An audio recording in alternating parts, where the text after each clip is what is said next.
దేశవ్యాప్తంగా రైతులు పీఎం కిసాన్ యోజన 24వ విడత కోసం ఆసక్తిగా ఎదురుచూస్తున్నారు. ఈ పథకం నిబంధనల ప్రకారం ప్రభుత్వం ప్రతి 4 నెలలకు ఒకసారి రైతుల బ్యాంకు ఖాతాల్లో 2,000 రూపాయలు జమ చేస్తుంది.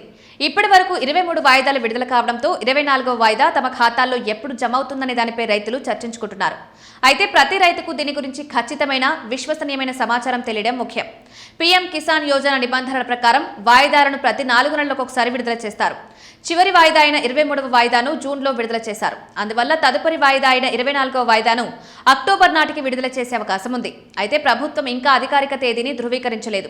తదుపరి వాయిదా ఎటువంటి ఆలస్యం లేకుండా మీ బ్యాంకు ఖాతాకు చేరేలా చూసుకోవడానికి వీలైనంత త్వరగా మీ ఈకేవైసీని పూర్తి చేయడం చాలా ముఖ్యం. ఒకవేళ ఈకేవైసీ పూర్తి చేయకపోతే ప్రభుత్వం ఆర్థిక సహాయాన్ని నిలిపివేయవచ్చు. దీన్ని ఓటీపీ లేదా సమీపంలోని కామన్ సర్వీస్ సెంటర్ వద్ద పూర్తి చేయవచ్చు. ఈ పథకం ప్రయోజనాలను పొందడానికి మీ బ్యాంకు ఖాతా ఆధార్ కార్డుకు అనుసంధానించి ఉండడం, డీబీటీ సౌకర్యం యాక్టివేట్ చేయబడి ఉండడం తప్పనిసరి.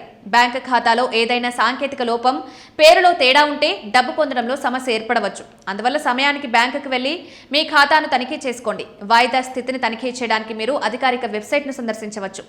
ఫార్మర్స్ కార్నర్ విభాగానికి వెళ్లి బెనిఫిషియరీ స్టేటస్ పై క్లిక్ చేసి తర్వాత మీ రిజిస్ట్రేషన్ నంబర్, ఆధార్ నెంబర్ నమోదు చేయడం ద్వారా మీరు పూర్తి సమాచారాన్ని సులభంగా పొందవచ్చు.